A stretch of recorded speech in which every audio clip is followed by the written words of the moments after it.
मुंबई हमले की 13वीं बरसी से पहले सियासत का नया तियापांचा शुरू हो गया है। ये जख्म वैसे तो कभी नहीं भूलने वाला है, लेकिन कांग्रेस के सांसद मनीष तिवारी ने जिस अंदाज में सवाल उठाए हैं, वो कांग्रेस के लिए ही गले की हड्डी बन गई है। मनीष तिवारी ने ये सवाल अपनी आने वाली चौथी किताब में उठाए हैं। उन्होंने लिखा है, किसी देश को अगर निर्दोष लोगों का कत्लेआम करने का कोई खेद नहीं, संयम के ताकत को पहचान नहीं, बल्कि इसे कमजोरी के प्रतीक के तौर पर लिया जाता है।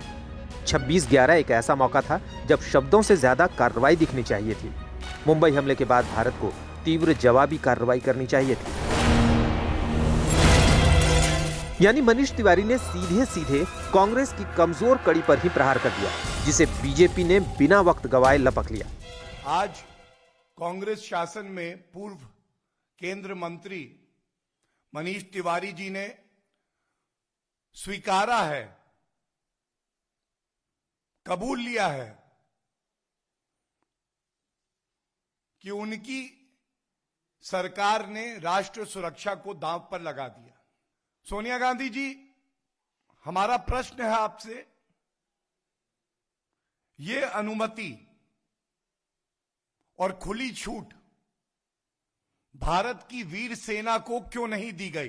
पहले बीजेपी के आक्रामक तेवर के बाद कांग्रेस बैकफुट पर है, लेकिन वो दिखना नहीं चाहती। लिहाजा कांग्रेस ने पूछा कि पुलवामा हमले के वक्त पीएम मोदी क्या कर रहे थे। पुलवामा जिस समय हो रहा था तो उस समय हमारे प्रधानमंत्री कहाँ थे? क्या ये सच्चाई नहीं कि जिस समय पुलवामा हो रहा था उनकी इंटेलिजेंस फेल हो रही थी, उस समय वो एक प्राइवेट चैनल के लिए कुछ शूटिंग कर रहे थे? सियासत के इस खेल में हर किसी को अपनी कमीज साफ नजर आती है, जबकि दूसरे की कमीज गंदी।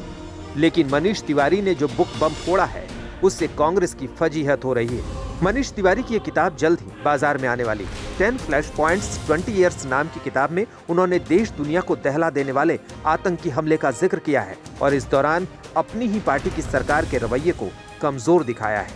हालांकि कांग्रेस का कोई बड़ा नेता मनीष तिवारी पर बोलने को तैयार नहीं है, लेकिन उन पर एक्शन शुरू हो चुका है। आज सुबह कांग्रेस अनुशासन समिति की बैठक हुई। अनुशासन समिति के अध्यक्ष ए.के. एंटनी और आनंद शर्मा सोनिया गांधी के आवास पर पहुंचे। सूत्रों का दावा है कि इस बैठक में मनीष तिवारी और उनकी किताब पर चर्चा हुई। कांग्रेस अब डैमेज कंट्रोल में जुटी है, लेकिन मनीष तिवारी ने अपनी किताब के चंद पन्ने ऐसे वक्त में खोले हैं जब यूपी समेत 5 राज्यों में जल्द ही चुनाव होने वाले हैं। इससे पहले हाल ही में सलमान खुर्शीद ने भी अपनी किताब के जरिए हिंदुत्व की तुलना बोको हराम और ISIS से करके कांग्रेस की मुश्किलें बढ़ा दी। यानी कांग्रेस नेताओं के बुक बम चुनाव में कहीं कांग्रेस के लिए ही ना आत्मघाती साबित हो जाए। दिल्ली से सुप्रिया और जितेंद्र बहादुर के साथ आज तक ब्यूरो।